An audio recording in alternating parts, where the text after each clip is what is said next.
Bueno,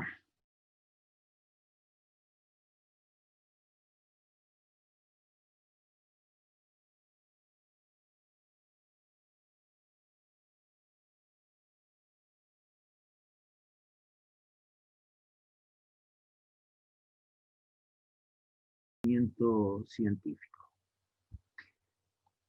Es decir, así como ayer identificamos, les vuelvo a recordar, este cuadro amplía un poquito el tema del día, el razonamiento científico, pero además va a servir como síntesis, supersíntesis de lo que vamos a ver, del mismo modo que ayer identificamos los fundamentos y los alcances de los procesos de investigación.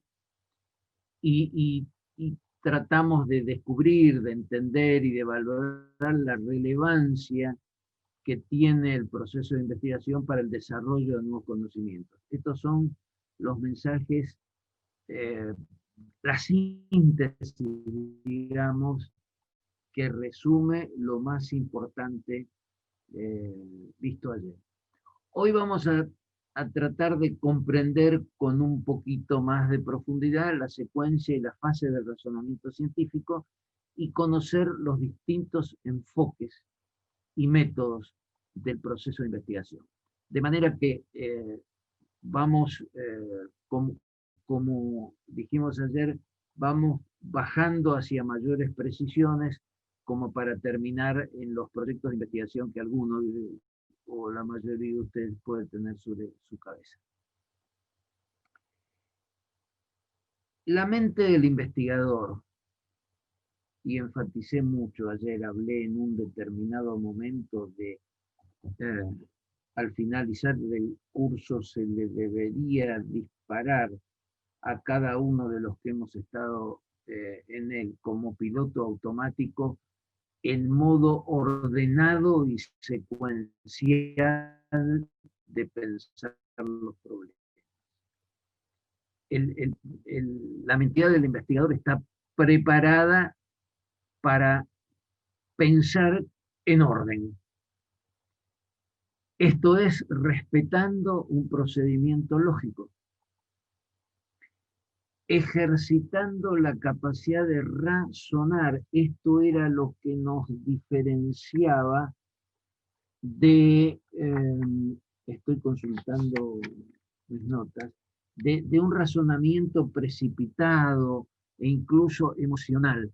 No, lo hacemos con rigurosidad, con serenidad y en orden.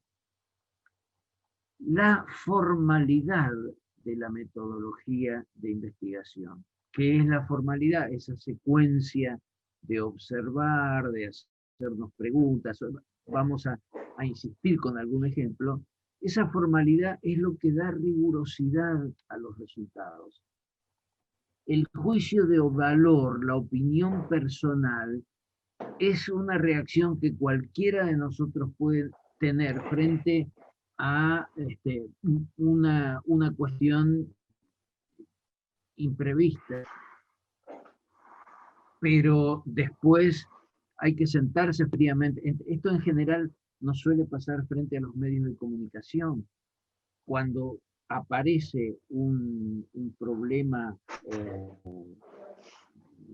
que puede ser un, una situación de violencia o una situación de enfrentamiento entre facciones y uno dice, qué barbaridad, ¿por qué esto es así? Sin embargo, deteniéndose serenamente a evaluar, categorizar y ordenar los argumentos, de pronto se le puede encontrar sentido, mejor sentido y dar una opinión más sólida frente a las cosas.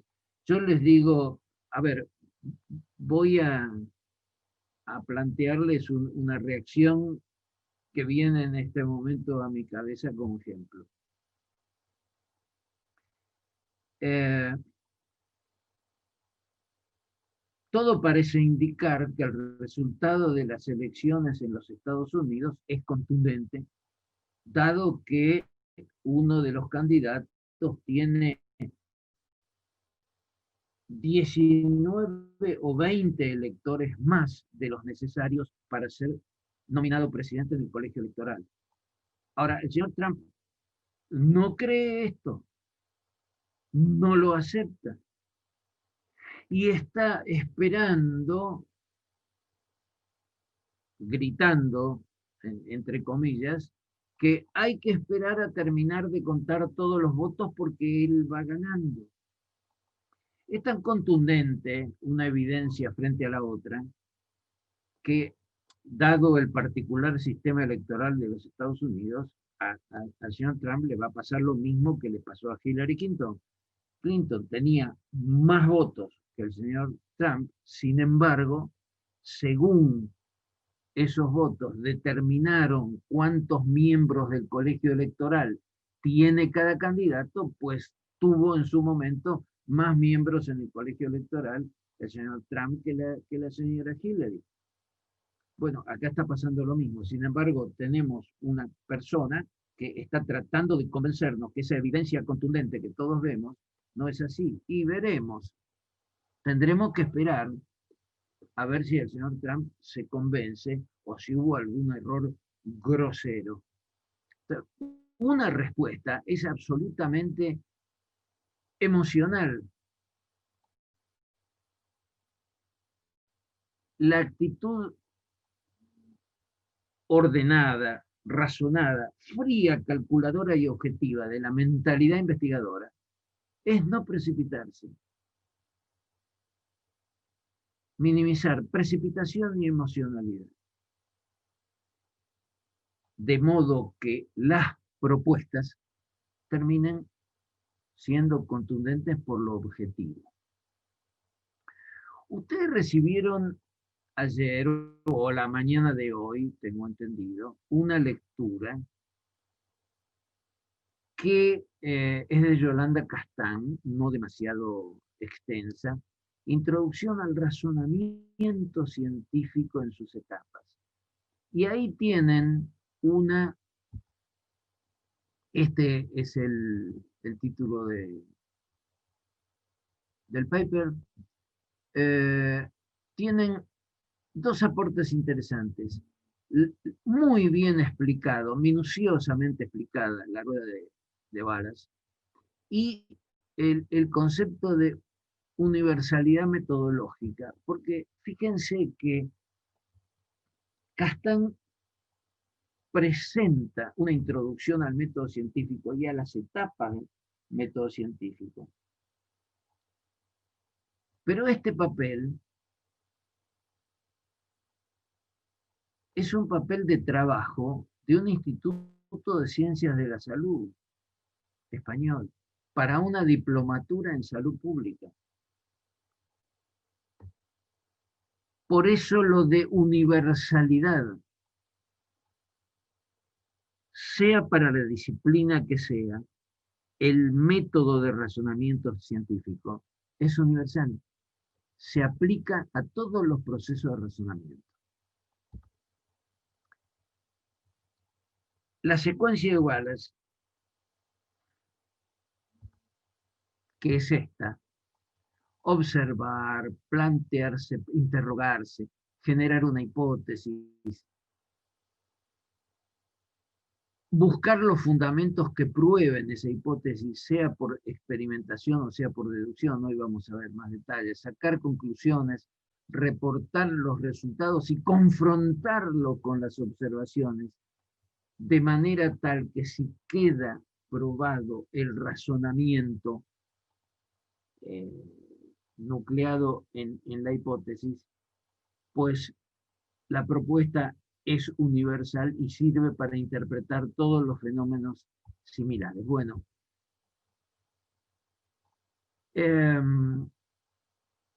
esa secuencia de balas implica un conjunto de dos cuestiones: tipos de investigación científica, que es lo que vamos a ver hoy, y procedimientos de investigación. Yo ayer dije que dejábamos de lado dos disciplinas que las mencioné, que son importantes y que probablemente hagamos una pequeña aproximación a esto al final, cuando veamos el desarrollo completo de un proyecto de investigación. Es el elemento instrumental que les va a quedar a ustedes, amén de esta conceptualización fuerte que estamos haciendo en estos primeros capítulos para entender la mentalidad investigadora. Es la línea instrumental que nos va a quedar para abordar cualquier tipo de investigación. Ahora, hay dos aspectos que requieren alguna dedicación especial. Uno es la epistemología, lo definí ayer. Es la parte de la filosofía que estudia los fundamentos del conocimiento humano. ¿Por qué conocemos? ¿De qué manera? ¿Cómo? Es una parte de la filosofía. Y la hermenéutica, que es el proceso de confrontar, analizar e interpretar textos. Porque cuando yo les decía ayer, bríndense un espacio de soledad profunda con el autor, la lectura les da la enorme oportunidad de dialogar con el autor. Entonces, usted lee, entre comillas, escucha lo que el autor le quiere decir. Lo interpreta con sus palabras, lo introduce dentro de su cabeza y le da una interpretación. Y si no le queda claro, busca o se apoya en un diccionario, o se apoya en una lectura complementaria, o se apoya en su profesor y pregunta para entenderlo mejor. Pero no desperdicie ese espacio, ese momento a solas que usted tiene con un autor. Esto va a ser muy importante para el momento en el que usted tenga que armar su marco teórico para la investigación que tiene que encauzar.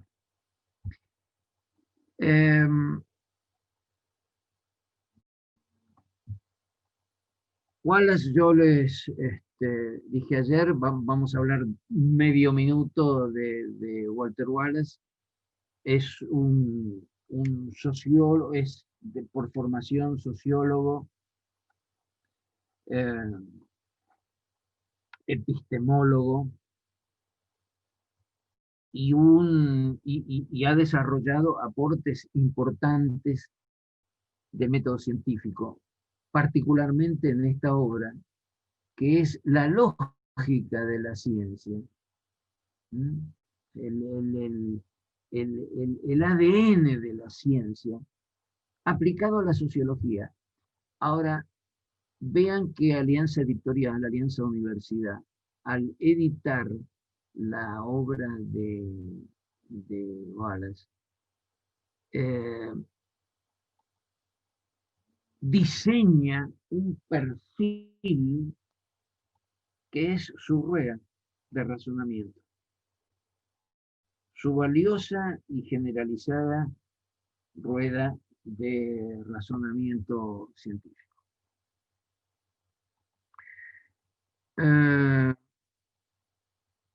Voy a hacer un comentario informal a pie de página. Fíjense que en general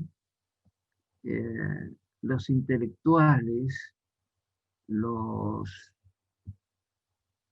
estudiosos profundos, los sabios de distintas disciplinas, los que se dedican al trabajo de la mente, son bastante longevos. Bunge murió a los 101 años y Wallace casi llega. Una nota muy curiosa. Pasa con muchos, no va a pasar con otros autores también. A raíz de reflexiones y consideraciones que hice ayer sobre, con la intención de hacer una introducción al razonamiento científico. Y habiendo recorrido como ejemplo la economía, la política, la inocencia de una niña que miraba un caracol al principio, ahora la sociología. Bueno, voy a leer unas frases, pocas, de este libro de Jean Carroll, joven físico de partículas, eh, porque no es que los voy a obligar a dominar la física y menos aún la física cuántica, ni eh, los aspectos de las partículas subatómicas, pero eh, un físico en general, un físico de partículas en especial, un físico de materia oscura o de agujero negro en el espacio, es esencialmente un investigador de ciencia teórica dura, pesada, matemáticos puros. La, la física, las leyes de la física se construyen conceptualmente, en general, por análisis y deducción de alta matemática, y después se tratan de probar experimentalmente, haciendo este, investigación espacial, haciendo eh, observaciones eh, en el cielo profundo, en el espacio profundo, o en todo caso, si quieren entrar en detalle, hay un acelerador de partículas que funciona entre Suiza y Francia para hacer investigaciones de física de partículas. Pero a propósito, cambio de campo, para que veamos y valoremos y absorbamos el espíritu de investigación. Miren lo que dice Carol en las primeras páginas de este libro. Desde la antigua Grecia, hace más de 2000 años, el impulso de explorar se ha transformado en un proyecto sistemático y de alcance mundial para descubrir las reglas básicas que rigen el funcionamiento del universo. La física de partículas surge directamente de nuestro insaciable deseo de entender el mundo. Lo que nos motiva no son las partículas, sino el deseo humano de comprender lo que no entendemos. Acá hay un mensaje, esta es la esencia de la cuestión. El espíritu de investigación es comprender lo que no entendemos. No importa de qué disciplina, no importa de qué disciplina.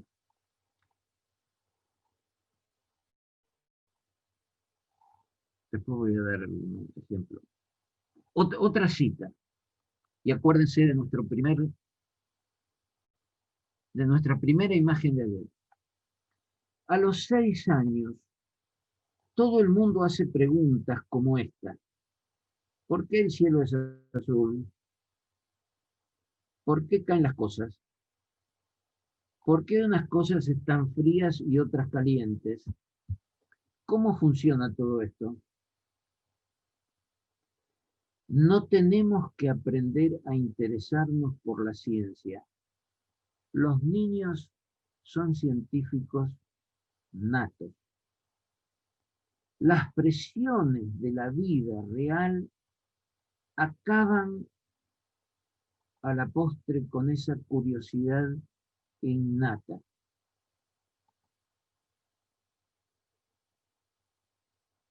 empezamos a preocuparnos por conseguir trabajo,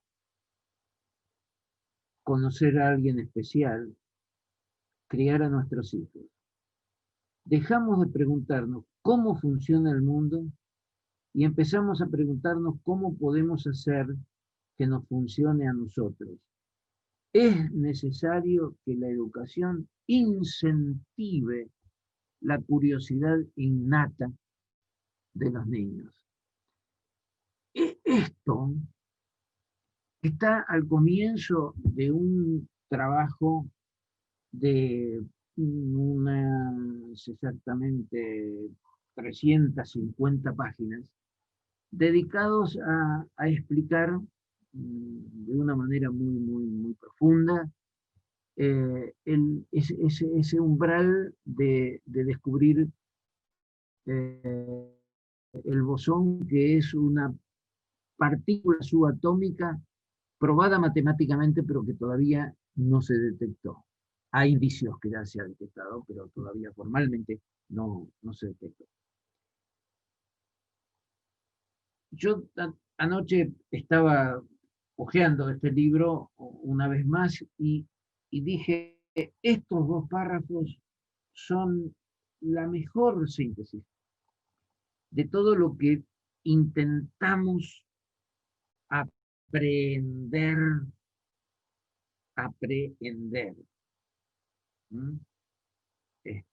adherirnos ayer, que se nos adhiera ayer, la mentalidad de investigación.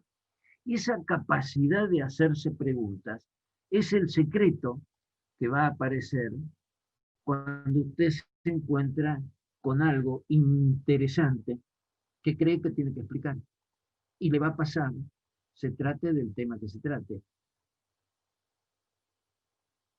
Voy a un ejemplo que anticipé un poquito hace unos minutos. Y si creen que estoy loco, no estoy loco. Estoy en la esencia de lo que estamos buscando. Salto de la física cuántica de partículas a un problema en la organización donde usted está, en la empresa donde usted está. Usted observa y dice, aquí hay algo que no va. ¿Por qué no va? Empieza a preguntarse.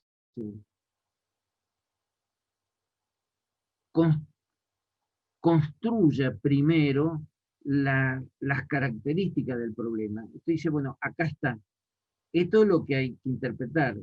O falla el equipo de gente, o falla la estructura de trabajo, o ya observa, se pregunta, genera no una opinión, una primera posible explicación, y empieza a estudiarlo para ver si es así. Voy a insistir en esto, como le voy a machacar la cabeza con esto, además de que usted lo lea clarísimamente en las 8 páginas de Castán, porque esta es la esencia de la cuestión. Este es el magma del método científico.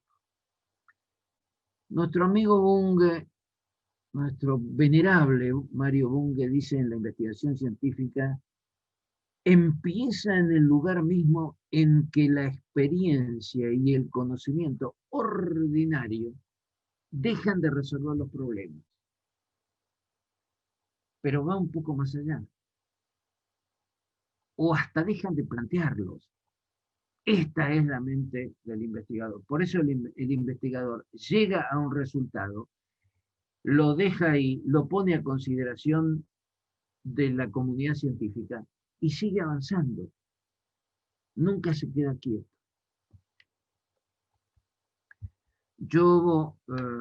Ustedes hoy van a recibir, junto con estos cuadros, unas páginas de este trabajo de Mario Bunge,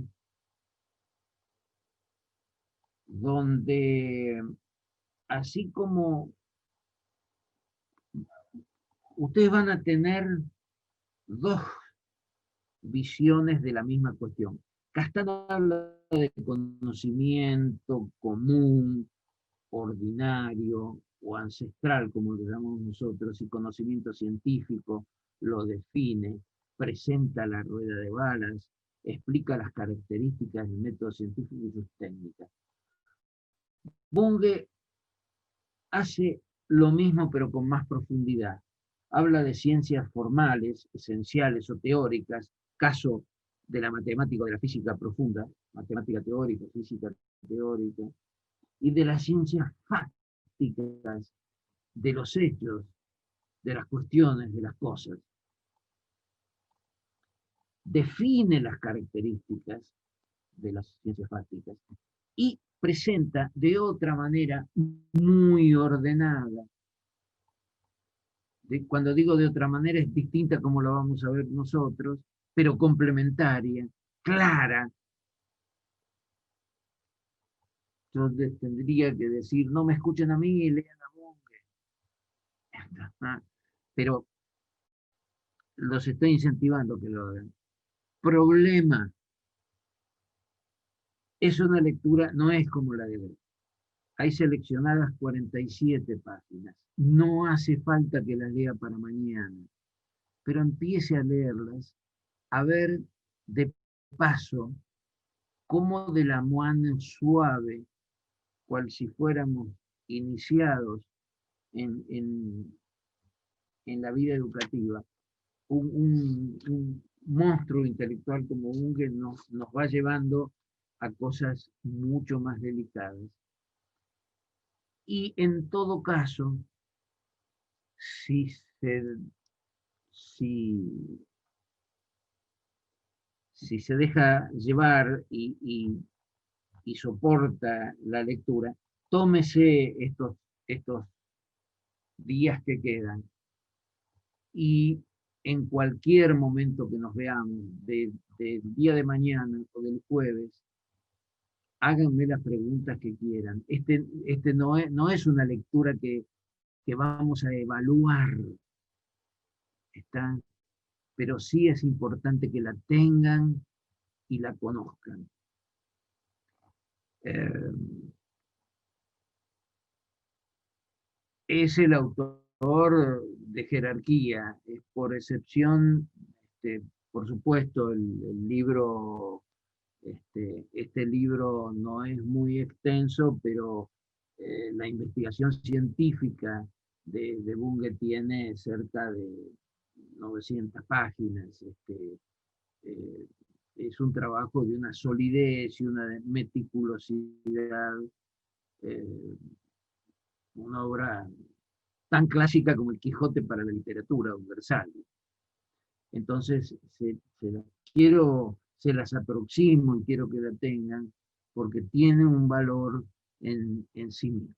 Y además explica y complementa todo lo que veamos aquí.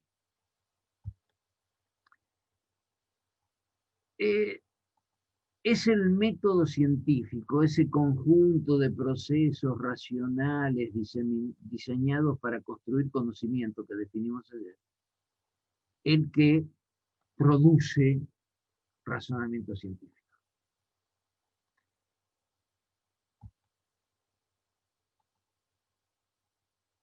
El método, ahora vamos un poquito más hondo a la rueda de balas, pero sabemos por dónde vamos porque ya la vimos. Es un conjunto de pasos, de técnicas y de procedimientos para formular y resolver problemas de investigación. Así de sencillo, pero así de poderoso también. Recuerden lo que dijimos de cómo se diferenciaba del conocimiento ancestral o subjetivo. Es claro y es preciso.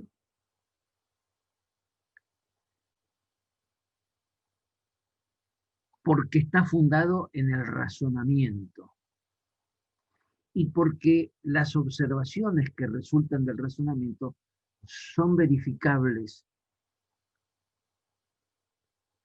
y al mismo tiempo es analítico porque trata de entender la situación. Hay un olorcillo a rueda acá también. ¿Mm? Pero la secuencia de la caracterización del método tiene también su lógica. No empezamos porque entiende la realidad. No, no. Es claro y es preciso. No, no es confuso.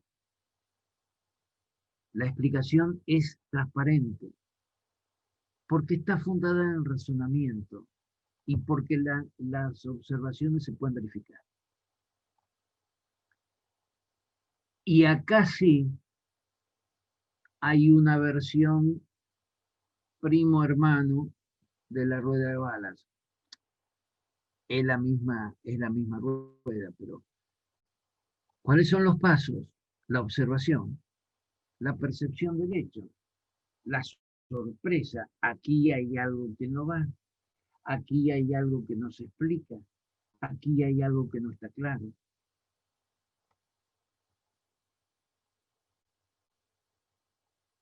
Hay que observar,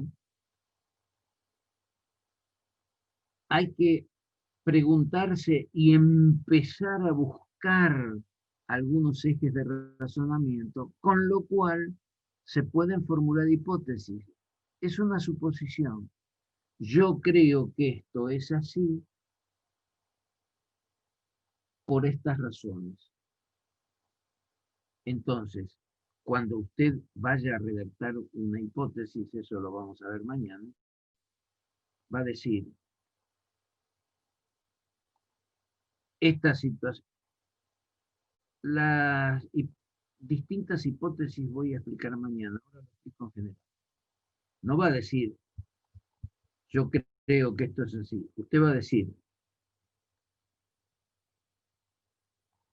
por los motivos que se describen en esta investigación, el problema se explica de esta manera. Lo dice en positivo. No dice, yo supongo, me parece que. No, usted trabajó el tema. Aísla los elementos, los vincula entre sí y dice, acá está la razón por la que esto es así. Entonces lo explica en positivo. Después tiene que verificar, tiene que hacer un análisis más profundo, tiene que probar esa hipótesis, sea por analíticamente por la consideración de otros autores, sea porque es experimental. Esto lo vamos a ver dentro de un ratito otra vez. Analiza los datos procesados, confirma la validez de los datos y la relación que tienen en la configuración del fenómeno, saca sus conclusiones como respuesta al problema. Y esto lo puede dejar así o puede seguir porque de pronto, lo puede dejar así porque usted dice, hasta aquí llegué. Pero puede venir, como dije ayer, alguien detrás suyo que tiene una mayor percepción de cierta particularidad y dice, sí, pero esto es así, pero no tuvo en cuenta tal cosa, o sí la tuvo en cuenta porque no la relacionó bien, o hay un hecho nuevo que hace perimir la conclusión anterior. Y así avanza la ciencia. Yo les dije, ayer terminé hablando de la humildad del científico, porque sabe que la certeza es efímera. ¿Por qué es efímera? Porque el crecimiento de la frontera del conocimiento puede hacer que mañana algo que no sea evidente hoy sí lo sea. ¿Se acuerdan que dije?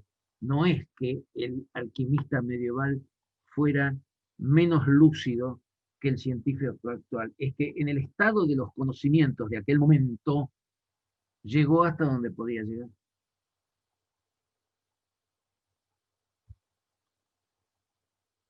En el papel de Yolanda Castaño, tienen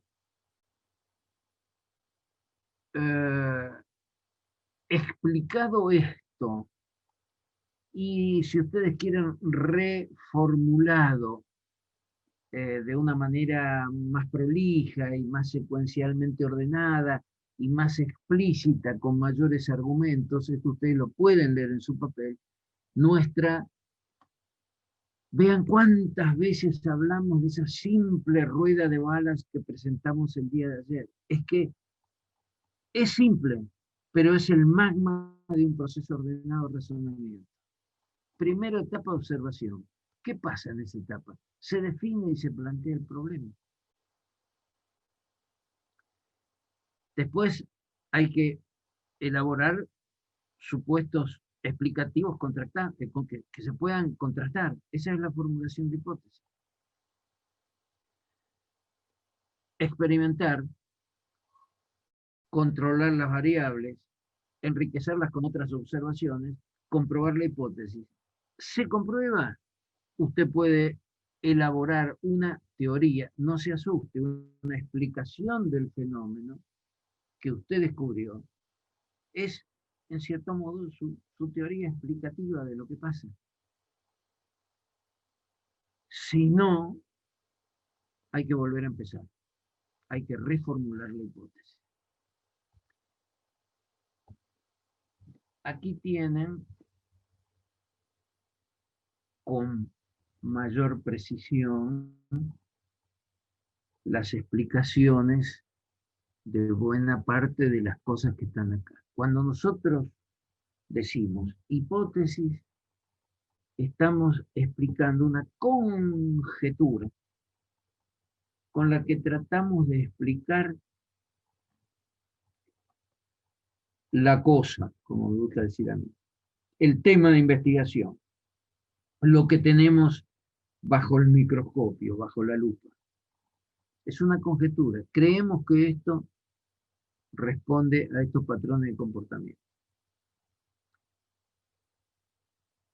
Cuando usted expresa lo que va a demostrar, ya no es una conjetura. Ahí es su tesis. Vean el concepto hipótesis, es lo que está debajo de la tesis. Usted en su tesis afirma clara y concretamente la explicación del fenómeno, del hecho o del problema. En la hipótesis hace una conjetura, por eso los trabajos de investigación dicen hipótesis. Esto se explica de esta manera. Desarrolla y al final afirma, comprueba la hipótesis y pasa a ser su tesis. A partir de ahí, si el tema es suficientemente amplio y general, usted puede elaborar una teoría donde está formulando específicamente la prueba de su hipótesis. Y entonces ahí puede escribir una ley. ¿Se acuerdan cuando ayer vimos ese inocente cuadro que empezaba con las manos que entregaban pesos, la oferta y la demanda? Bueno, empezamos mirando, alguien entrega pesos y recibe cosas, que paga un precio. Cuanto más altos son los precios, menos; cuanto más bajos son los precios, más. Usted elabora una tesis, dice, parecería que las cantidades que se compran tienen relación inversa a los precios. Investiga, ve determinado, elabora una tesis. Entonces, llama precios, cantidades, no dice de qué. Dice, esta es la relación entre precios y cantidades. Tira una curva y dice, esta es la tesis, la demanda se comporta de esta manera. Después empieza a investigar compra y venta de determinados productos. Y cuando llega a un número suficiente de observaciones, dice, he aquí la prueba, he aquí la teoría. ¿Cuál es la teoría? Las cantidades demandadas se comportan en relación inversa al nivel de precio. Si esto es así para una mayoría de los productos, para el comportamiento del consumidor en la distribución de su ingreso para todos los productos, elabora una ley. Ya es una norma general.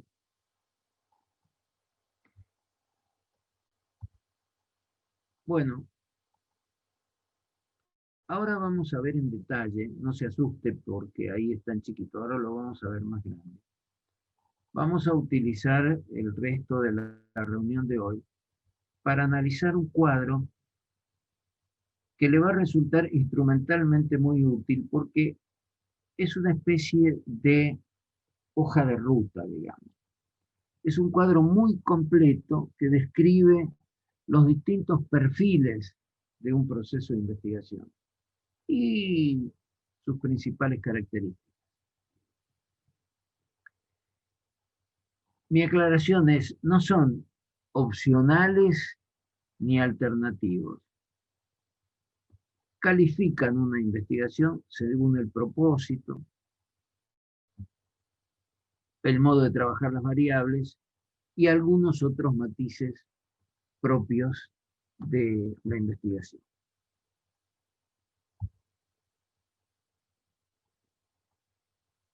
Entonces, vamos a empezar a trabajar este mapa conceptual. Un mapa conceptual es una construcción gráfica que generalmente tiene...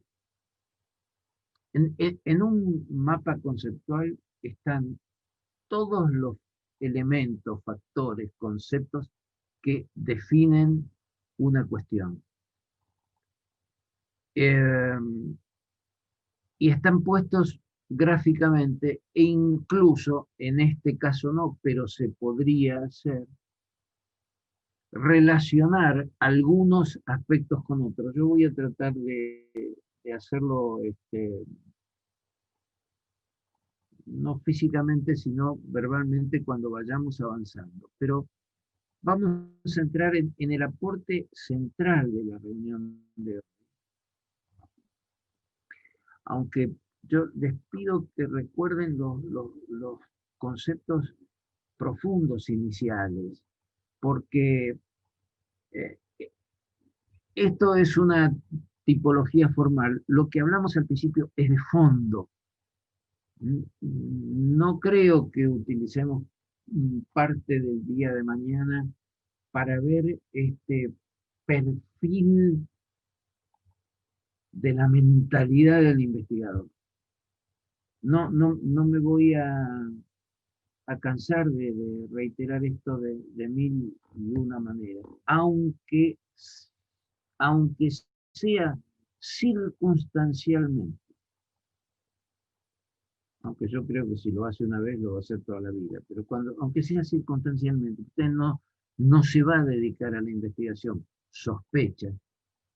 A lo mejor después de llevar adelante su trabajo de tesis de doctorado, su trabajo de tesis de maestría, su trabajo final de licenciatura, o algún trabajo específico que le puedan pedir en alguna materia que está cursando, de pronto le estalla adentro la vocación de investigación.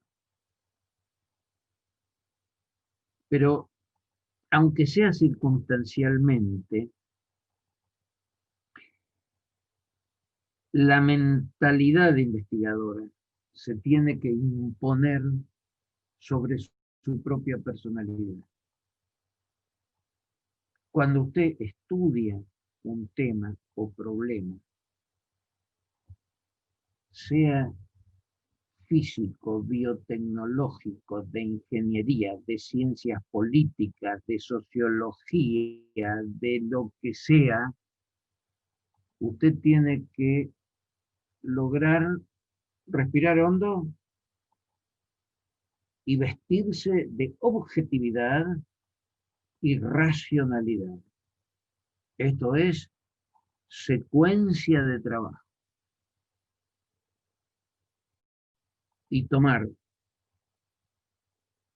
la concentración mental, o la lupa, o el microscopio, o el telescopio, y mirar el problema.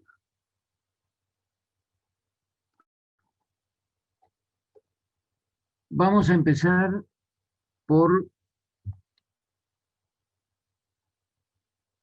los métodos específicos.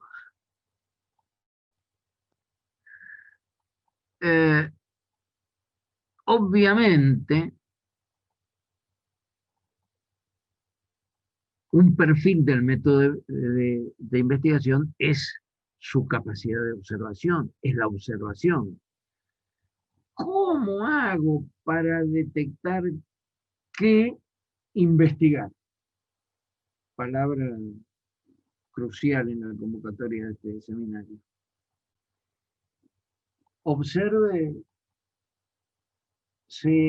a sí mismo y céntrese en el ambiente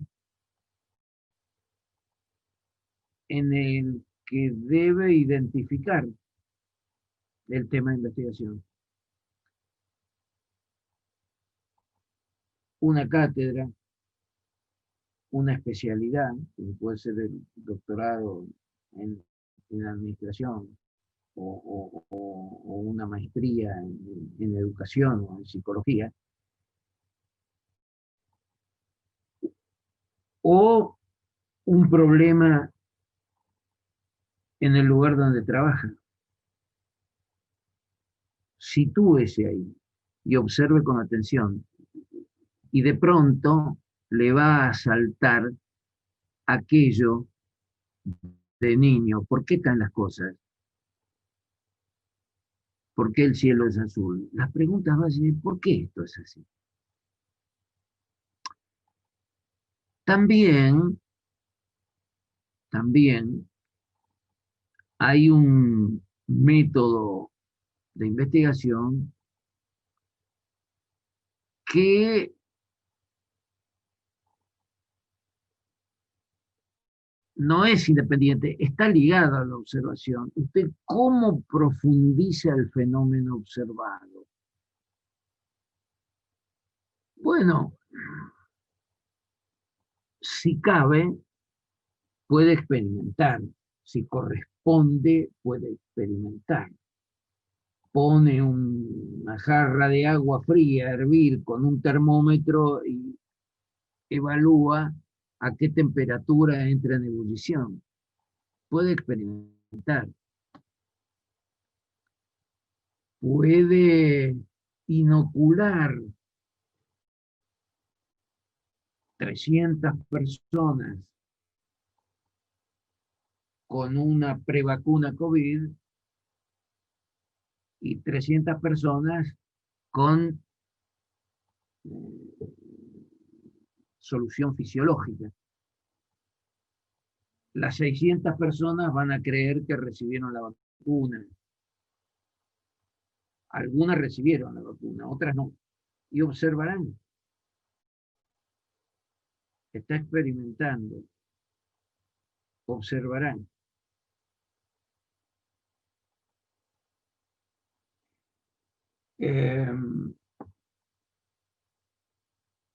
A veces puede experimentar en torno al problema observado. A veces no.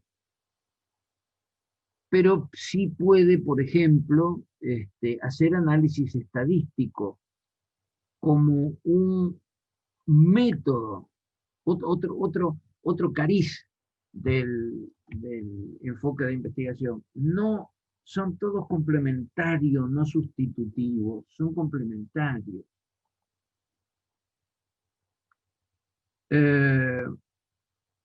Obviamente que de los 600 inoculados con o sin vacuna, van a resultar estadísticas de impacto. También usted podría decir, de los 300 prevacunados, vamos a tomar 100 menores de 50 años, 100 entre 50 y 70 y 100 mayores de 70. Y va a ir generando,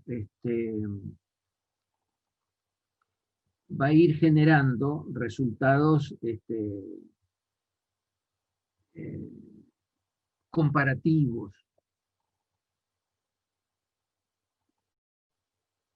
La estadística electoral,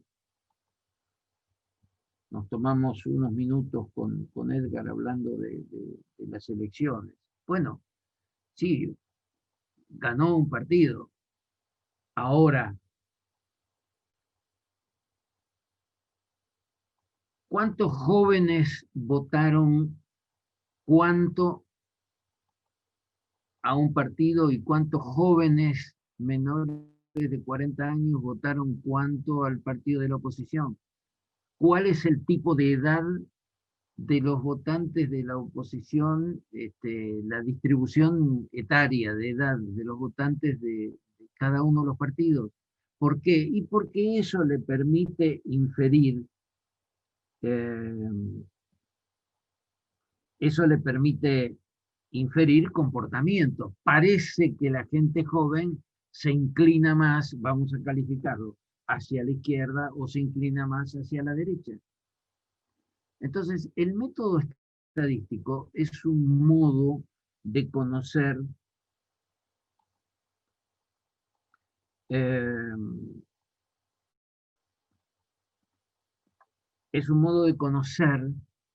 el perfil de una población desde el punto de vista eh,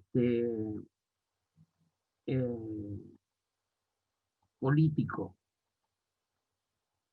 No sé, hay ejemplos estadísticos de distintos.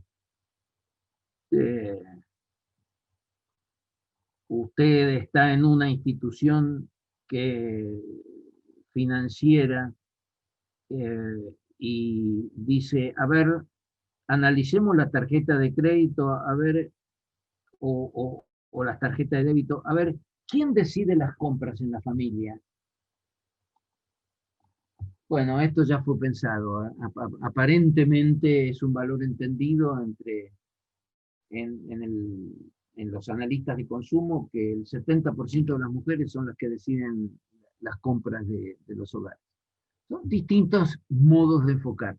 Usted verá, de acuerdo a la naturaleza del tema que está investigando. Vamos a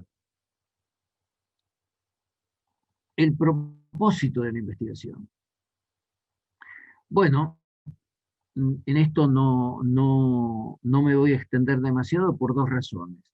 Porque el caso de Carroll, de John Carroll y la partícula final del universo, es un caso de investigación pura, teórica, profunda, la decodificación de una molécula para generar un medicamento es una investigación de fondo. Y la investigación aplicada es lo que ustedes van a encontrar en la lectura de Bunge, del doctor Mario Bunge, que define como ciencia fáctica, ciencia de los hechos. Esto es casi de sentido común.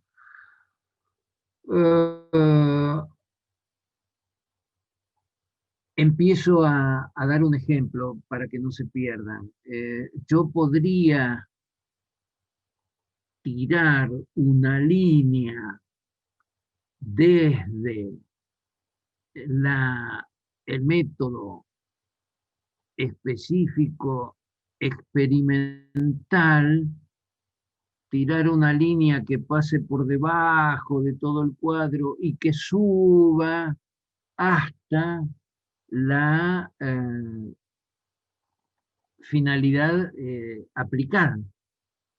Se dan cuenta, es decir, este es el tipo de ejemplo que le demuestra a usted, no se tiene que parar en un lugar, son distintos modos de ver y va a terminar calificando su investigación, pero también seleccionando la metodología fina de trabajo en función de el método utilizado y, en este caso, la función o el propósito de la investigación.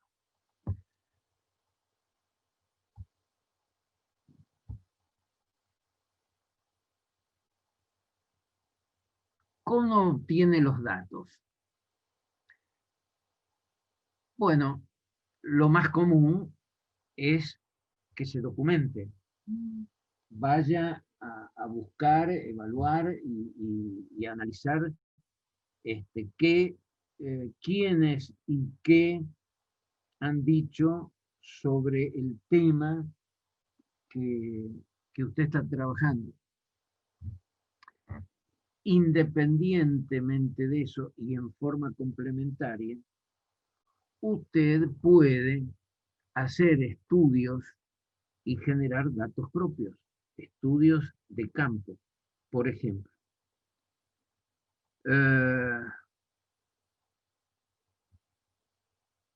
usted puede leer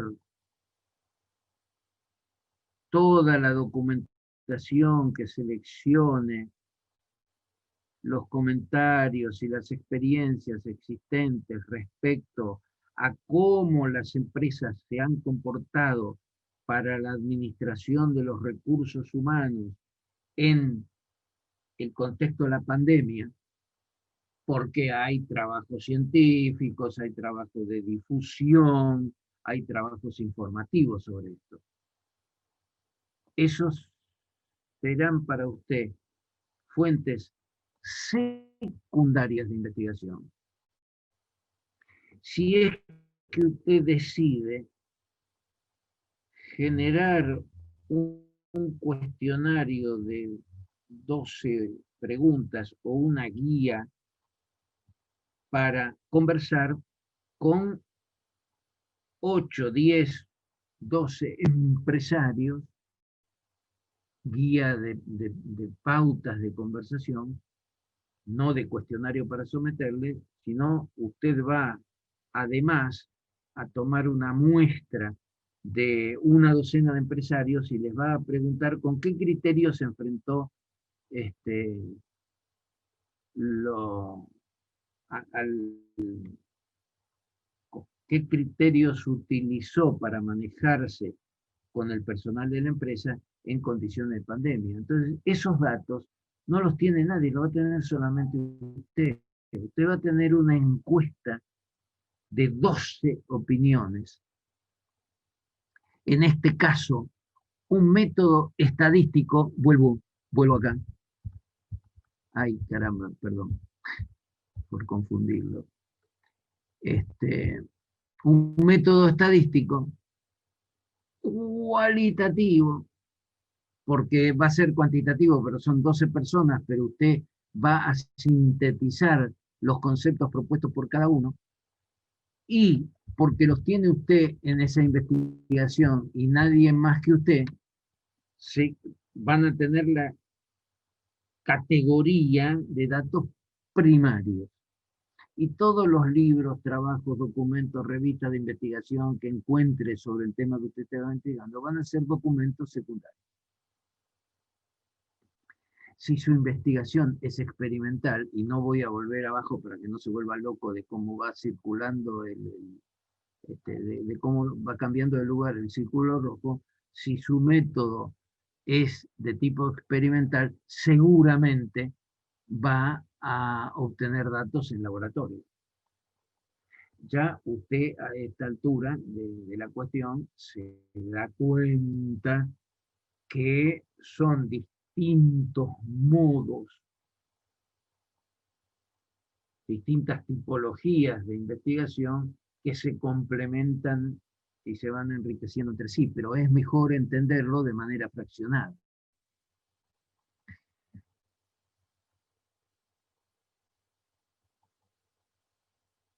Yo mencioné recién en el trabajo de campo que y, y, y se puede vincular con las casillas de al lado, método experimental, cualitativo o cuantitativo. Los métodos cuantitativos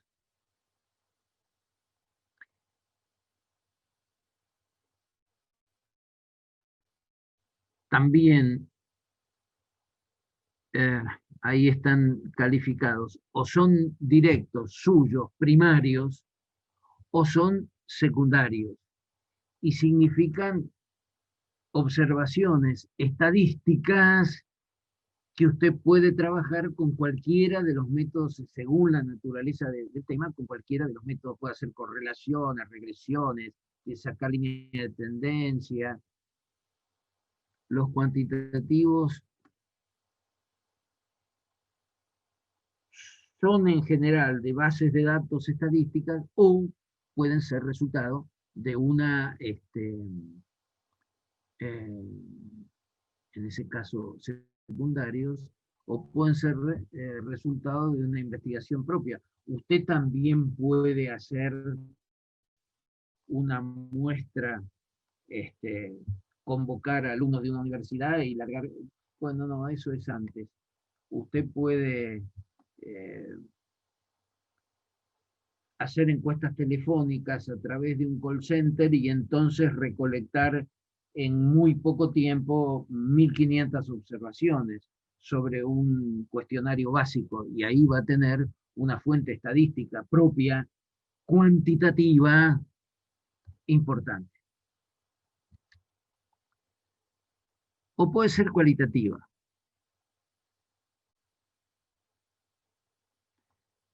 La cualitativa tiene dos perfiles. Una es netamente propia. Usted va, mira, usted actúa, investiga y saca su propia opinión. O puede ser participativa. Esto implica estudiar casos determinados, eh,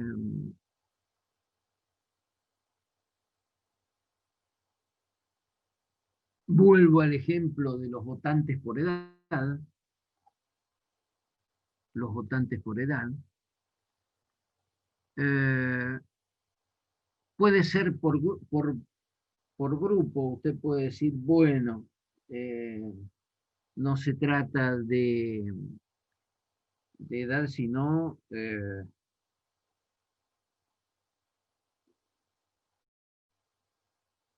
nativos, inmigrantes o radicados, naturalizados del país, nativos, naturalizados o radicados según la legislación con atribución para votar. No es lo mismo, probablemente no es lo mismo. Usted podría observar cuál es la actitud de los nativos de un país, cuál es la actitud de los que se han naturalizado de ese país, pero tienen un origen cultural distinto, y hasta los puede abrir, creo que en algunos países con la mera radicación se tiene acceso al voto, no hace falta ser naturalizado peruano, boliviano, ecuatoriano o argentino para votar. Estos son los principales perfiles. Uno se mide muy objetivamente el cuantitativo y hay métodos estadísticos para medirlo. El otro está buscando argumentos valorativos, por eso se llama cualitativo.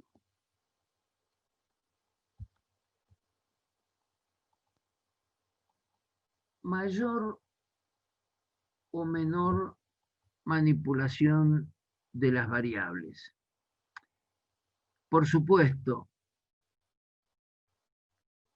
si el método no es no experimental, no tiene, o cuasi experimental, no tiene la misma característica que el método experimental, donde usted puede modificar alguna de las variables del objeto observado para ver cómo reacciona.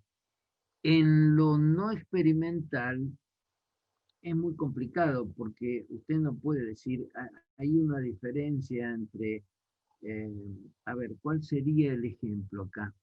Valioso. Las encuestas preelectorales. ¿A quién votaría? Bueno, no es experimental, es valorativo, es una opinión. Y usted arma una muestra o proyecta sobre el total de la población los resultados de a quién votaría. Ahora, cuando tiene el ya votaron, bueno, ahí hasta puede confrontar los dos elementos, las encuestas preelectorales y los resultados electorales.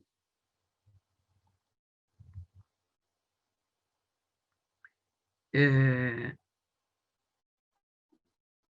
en ciencias fácticas es muy difícil lograr manipular las variables de un problema como para ver el resultado que tendrían. Usted nos puede decir, vamos a probar la resistencia de los materiales, ponele esta, esta proporción de, al hormigón, a ver cuánto tardan las columnas en caerse, digamos. Esto sería, está claro, pero sí se puede hacer en ciencias de biotecnología absolutamente. Por supuesto que sí. Eso es lo que está pasando con las investigaciones actuales en torno a la vacuna.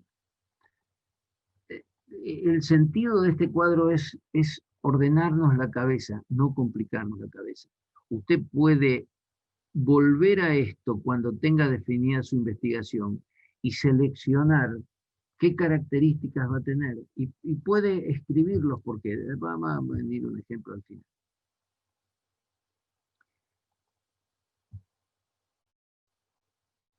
Según el tipo de modo en el que usted va a sacar sus conclusiones. Eh, o se apoya en grupos humanos o en el método estadístico. Yo dije cuando hablamos de estadística, usted puede sacar correlaciones, regresiones, de ahí está, eh, de ahí surge su preconclusión, su inferencia. O analizando el material que ha recopilado, propio y de terceros, documental,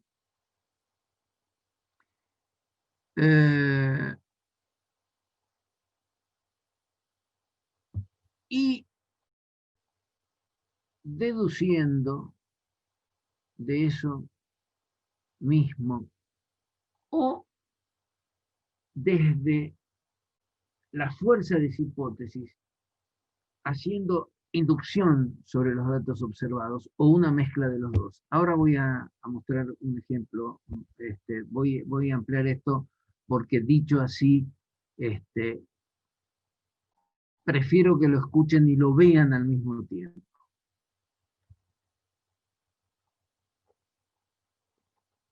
En la deducción, usted observa y saca conclusiones. No analiza las variables. Cuando usted toma el camino secuencial, está trabajando en el corazón de la ronda de Wallace. Tiene un círculo de análisis. La inducción es un proceso que está iluminado por los demás. Usted observa, describe y va emitiendo conclusiones parciales. Cuando analiza, está muy cercano a la observación, lo dijimos siempre, desmembrando el problema en sus componentes, pero además en sus interrelaciones, cómo cada uno de los elementos del problema está interactuando entre sí y con los otros. Es sintética cuando usted construye una conclusión a partir de lo observado. Estadístico, lo dijimos 3 o 4 veces, sobre qué elementos trabaja y sobre el tipo de grupo humano o de fuentes de información. El grupo de personas es un focus group, usted lo debe saber, es simplemente juntar en un lugar donde un cierto tiempo, 6 u 8 personas de características, pueden ser grupo social, pueden ser grupos social diferenciados o puede ser el mismo grupo social, someterlos a algunas opiniones, disparadores que los hagan opinar y tomarlo como una representación en escala de la realidad. Pero se usa mucho antes de hacer encuestas cualitativas de mayor dimensión. Entonces, la idea es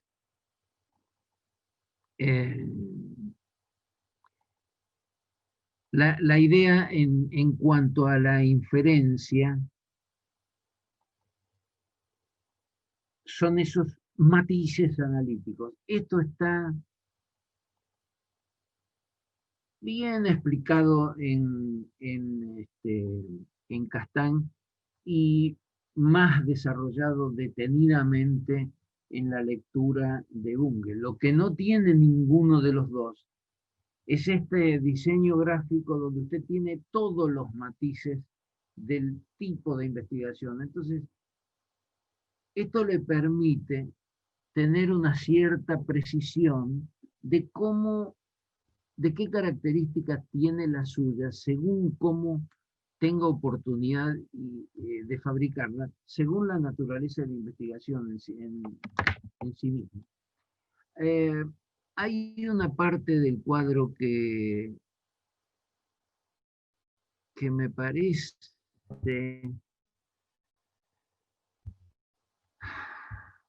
sí, bueno, ahora vamos.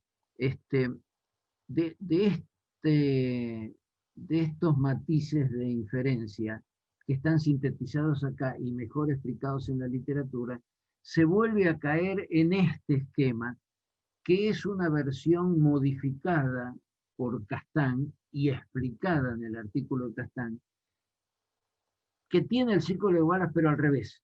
Tiene la observación como base y la obtención de datos como base del proceso de investigación.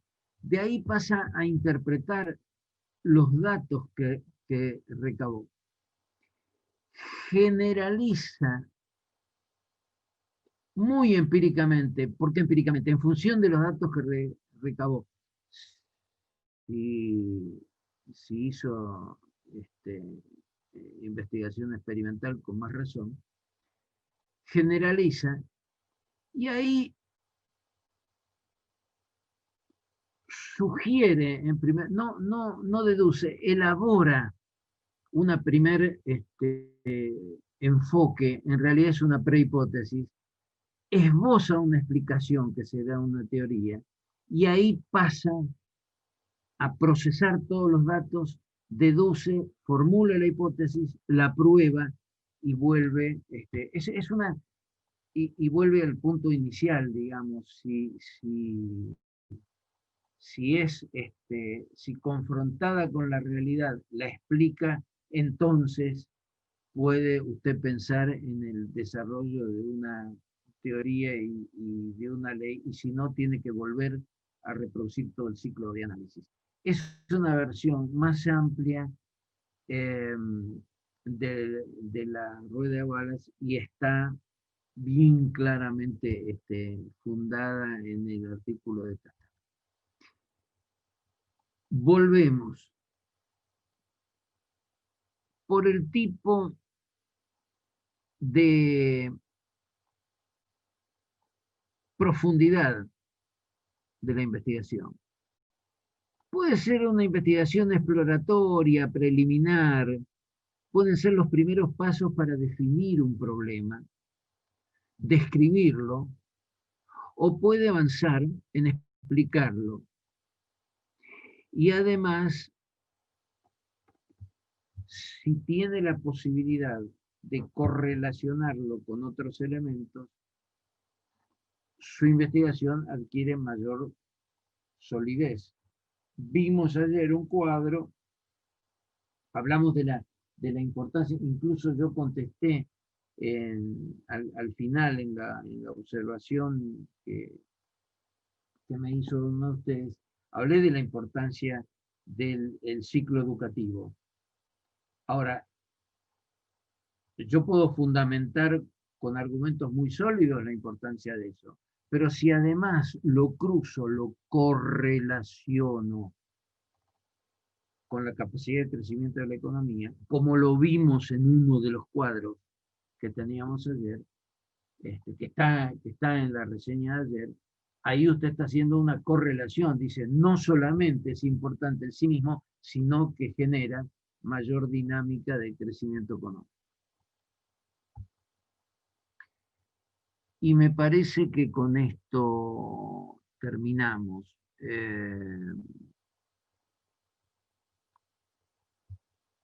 Puede ser para un momento determinado, diacrónica, o puede ser comparativa en el tiempo, puede ser sincrónica. Usted puede ver a lo largo del tiempo la evolución del tema. No, nos queda uno más. Es enormemente completo esto. Según el periodo en que se realice. Esto es muy simple. Usted puede analizar el fenómeno a lo largo del tiempo, o puede hacer un corte, o puede comparar dos o tres situaciones determinadas. Ese es un matiz que hace a la temporalidad del fenómeno. Cuando vimos la gráfica ayer del progreso humano, que empezaba muy pegado al eje de los años, de las abscisas, y después se levantaba a partir del 1600 aceleradamente. Estamos haciendo una investigación longitudinal. Si comparamos dos o tres momentos de la historia, lo estamos haciendo de forma transversal. Este cuadro describe entonces el modo detallado los distintos perfiles del proceso de investigación y sus características. No son opciones, ni son alternativas. Son distintas matices de calificación de una investigación según el propósito, según el modo de trabajar las variables, y algunos otros matices que hemos mencionado acá de distinta importancia. Desde el punto de vista del planteo de un trabajo de investigación, la vía más destacable es el método hipotético deductivo. Ustedes se dan cuenta, es el que más cierra, lo sofistica un poco Castán, pero en definitiva volvemos a esa simple pero sólida secuencia de Wallace, de cómo encarar una investigación. Y esto quiero que lo tengan especialmente en cuenta. Vean lo que ha pasado de ayer a hoy. Hemos ampliado y detallado la mirada del método científico, pero en definitiva nos hemos dado cuenta que esa secuencia grande, que se puede enriquecer con todos estos enfoques, esa secuencia grande, ordenadora del proceso de análisis, es lo que en definitiva nos tiene que quedar, nos tiene que impregnar nuestra modo de encarar la solución de un problema, nuestro modo de encarar una investigación. Porque, insistiré hasta el cansancio, son procesos racionales, ordenados, que facilitan la construcción de conocimiento.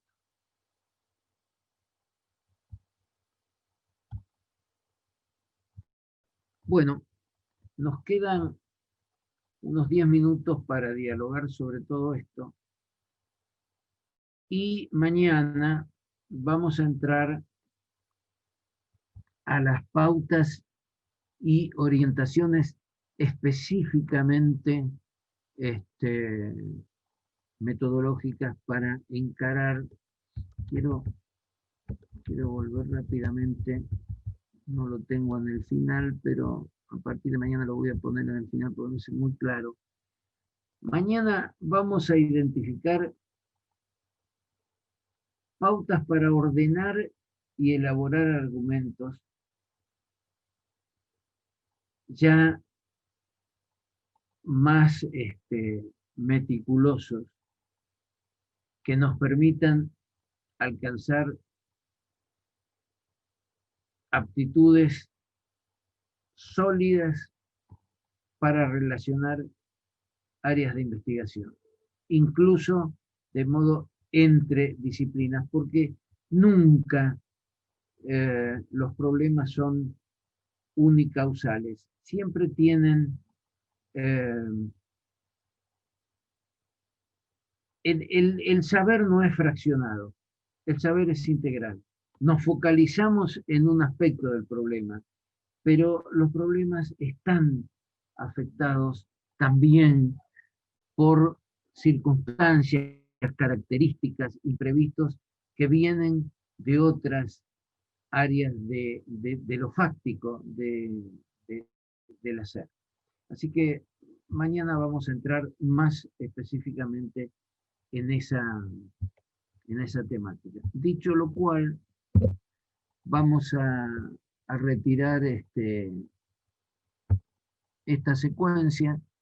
Ustedes la van a recibir junto con el material de lectura de Mario Bunge, y ahora nos quedan unos 10 minutos para cambiar ideas, para aclarar dudas, y después, porque al final ayer fue necesario más tiempo, puedan con tranquilidad hacer frente a las preguntas que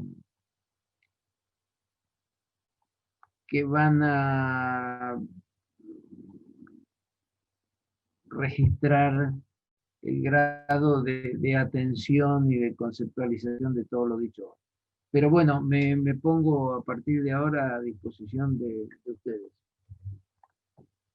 Doctor, buenas noches. Buenas noches.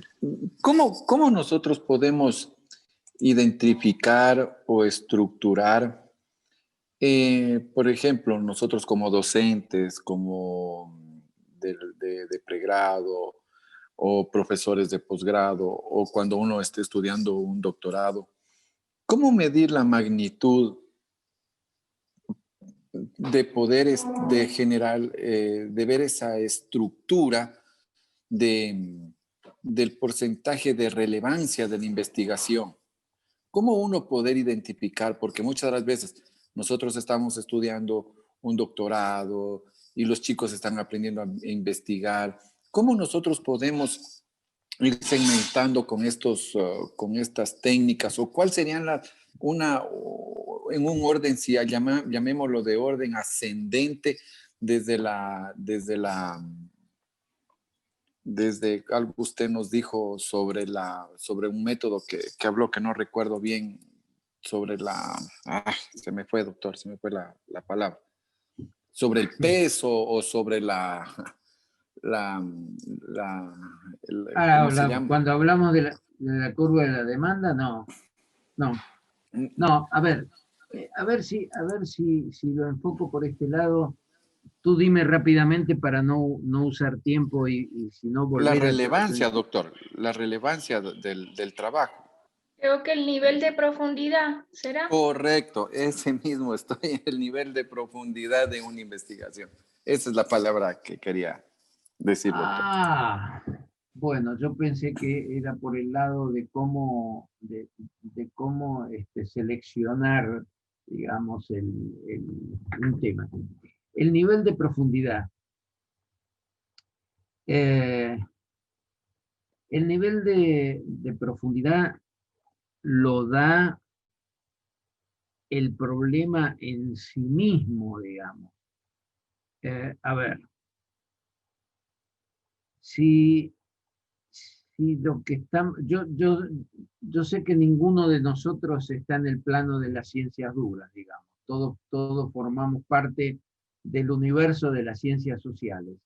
Pero vamos a empezar por, por los temas más álgidos, digamos, que estamos viviendo en este momento.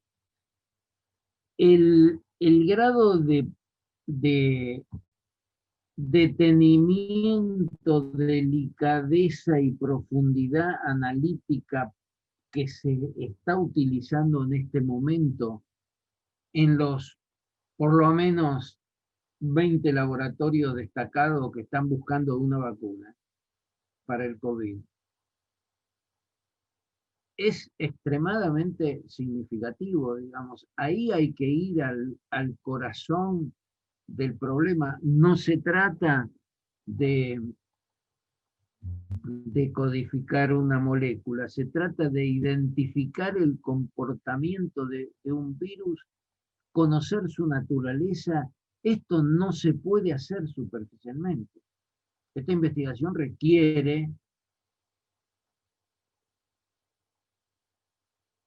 24 horas de dedicación absoluta y además un equipo interdisciplinario de biólogos, de físicos, de investigadores moleculares, es decir, e incluso intervinculados a lo largo del mundo. Hoy se puede trabajar en red sin necesidad que la gente se desplace. Hasta aquí he avanzado mis observaciones hoy, continúa tú en otro lugar mañana, cómo hacemos la síntesis de lo que ha observado cada uno. Es la naturaleza del problema lo que identifica la profundidad de una investigación. En el plano de las ciencias sociales, yo creo que, a ver, voy a tomar el ejemplo, porque también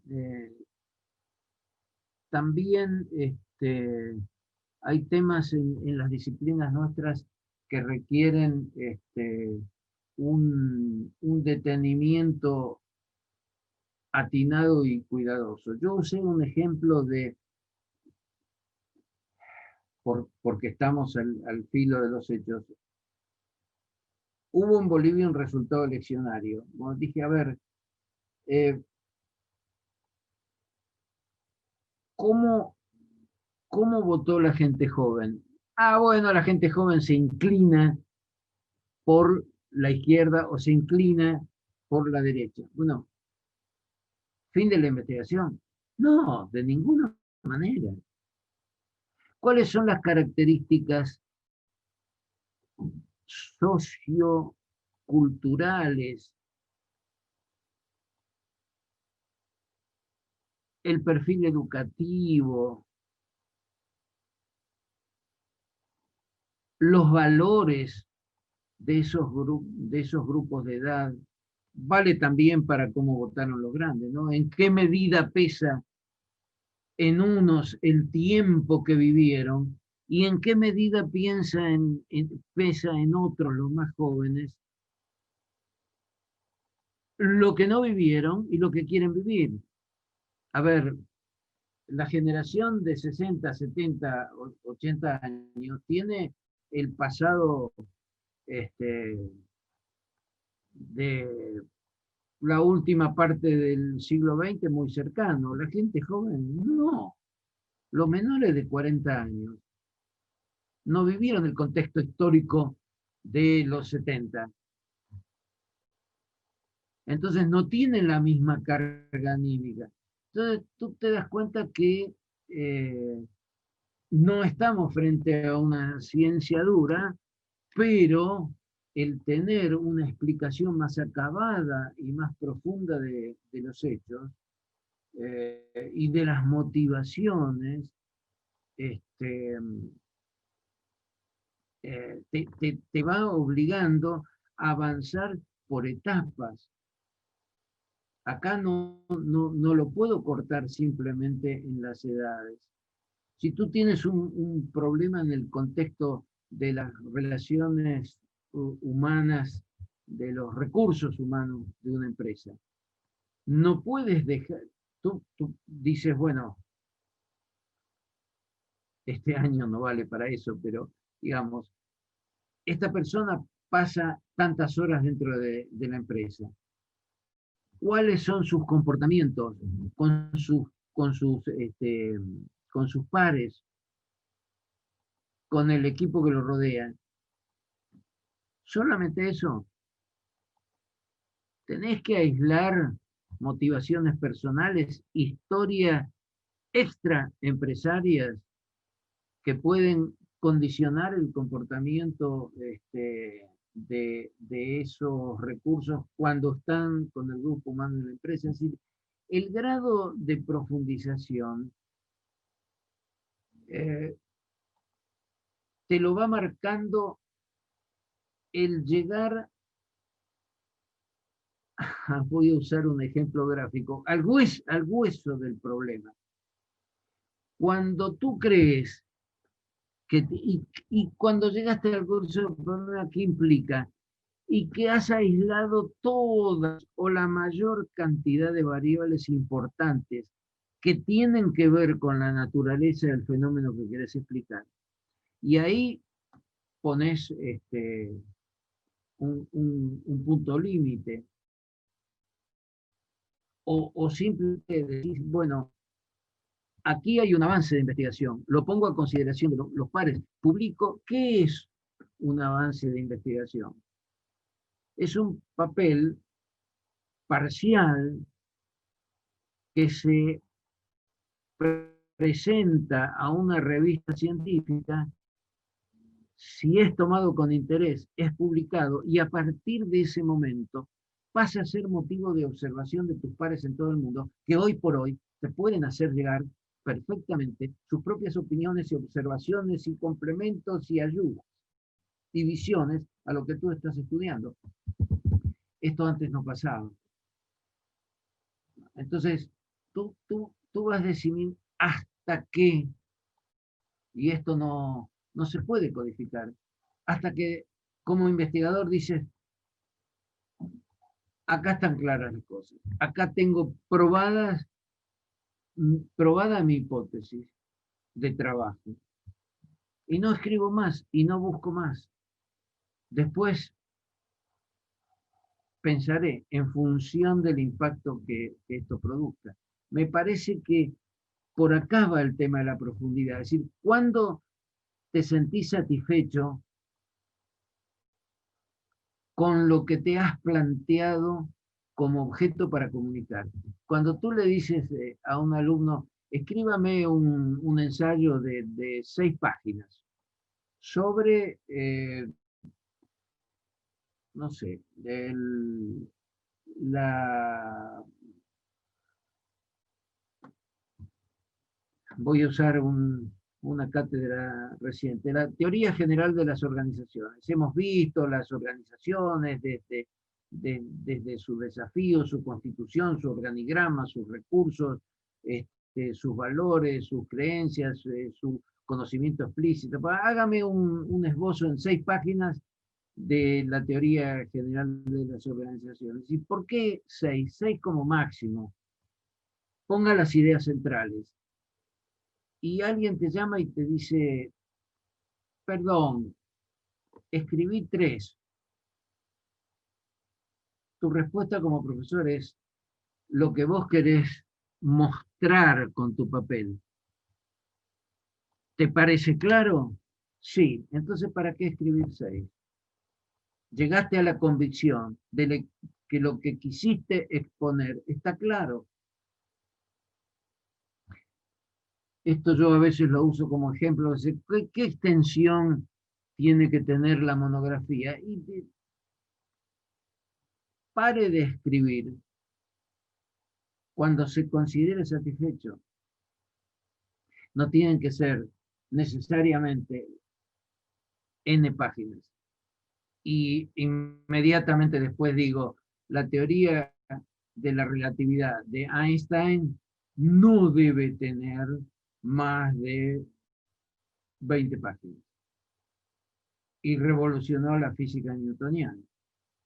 No sé si me expliqué. No es fácil la pregunta que has planteado, ¿eh? No es fácil.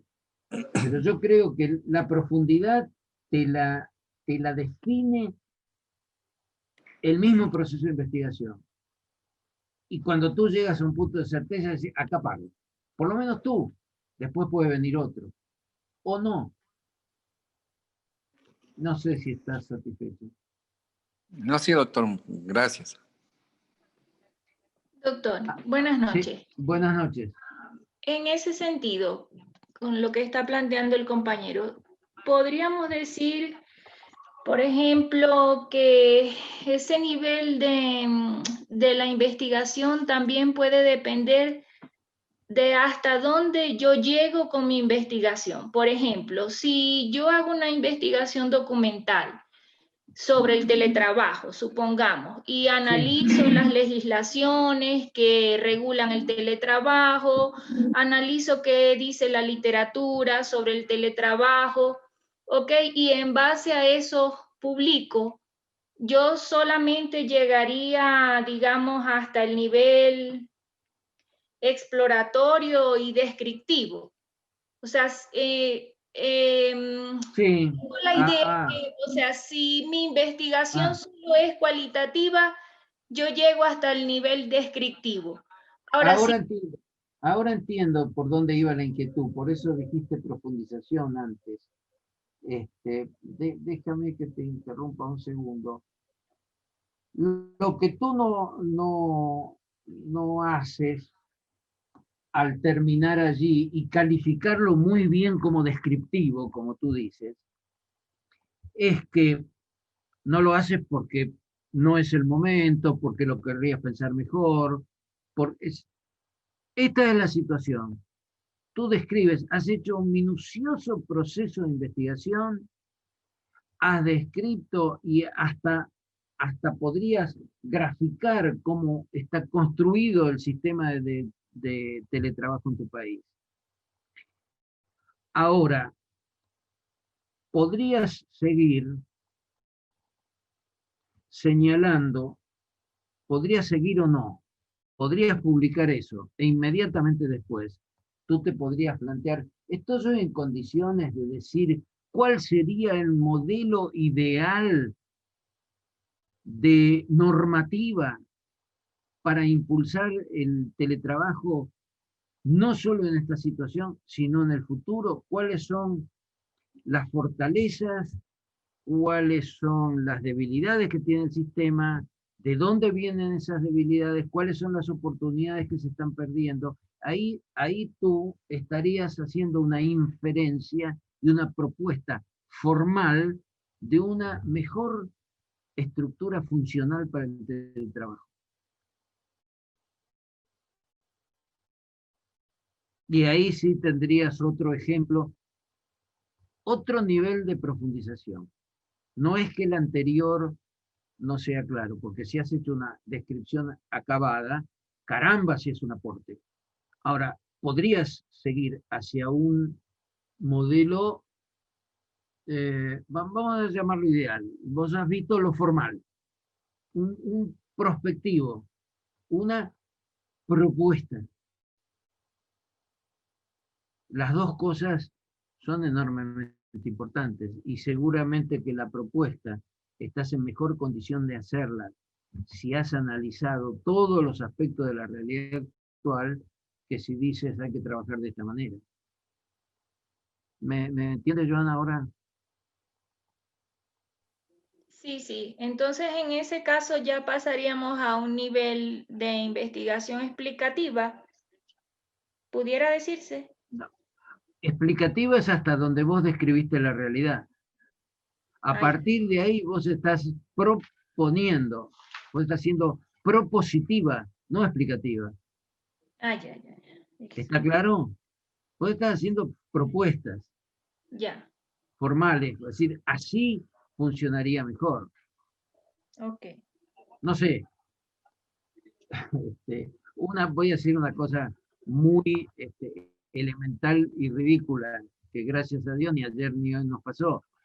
Si la estructura informática de un país es fácilmente saturable, no podemos hablar de educación a distancia y de trabajo a distancia, ni de e-commerce, porque la red se va a saturar. Entonces, empecemos por darnos un tiempo para disponer de una estructura que va a soportar una carga de teletrabajo. No hablemos de teletrabajo en términos ideales. ¿Qué es lo que nos ha pasado a la mayoría de nosotros en todo este tiempo, cuando de buenas a primeras todo se transformó en teletrabajo, menos la capacidad de los sistemas? Pero bueno, eso va aparte. Recuerda, descripción, propuesta. Puedes incursionar, puedes no incursionar. ¿Está? En una, y eso no descalifica una investigación. ¿De acuerdo? Gracias, doctor. Mi estimado Josué, vamos a las preguntas de hoy. Esto nos va a llevar un poquito más de tiempo y yo les vuelvo a pedir a todos que se anoten inquietudes anótenla hoy para el primer momento de mañana y, y hagan un intento de participar. Yo hoy les di la oportunidad. Y si me tienen que decir, me gustaría que fuéramos más a fondo. Yo los estoy llevando de la mano de una manera muy gradual. Conceptualmente es un poco densa, pero no duden en decirme, no comprendo, estoy un poco perdido. ¿Está claro? Porque el silencio para mí puede ser comprensión, pero puede ser también desorientación. Imagínense que yo contara un chiste y ustedes no se rían. Sería una frustración absoluta. Bueno, adelante yo soy con la evaluación de hoy. Bueno, quedamos entonces en vernos mañana y sigan los consejos y sobre todo este pedido de pensar estas dos reuniones y razonar mañana, dialogar un poco mañana, a ver si podemos seguir en esta línea. Yo me hice algunas notas, voy a pensar un poquito más este tema de la profundización de la investigación porque es interesante el planteo. Voy a tratar de enriquecerlo un poco más y voy a arrancar con esto mañana. Que descansen todos y gracias por la buena voluntad.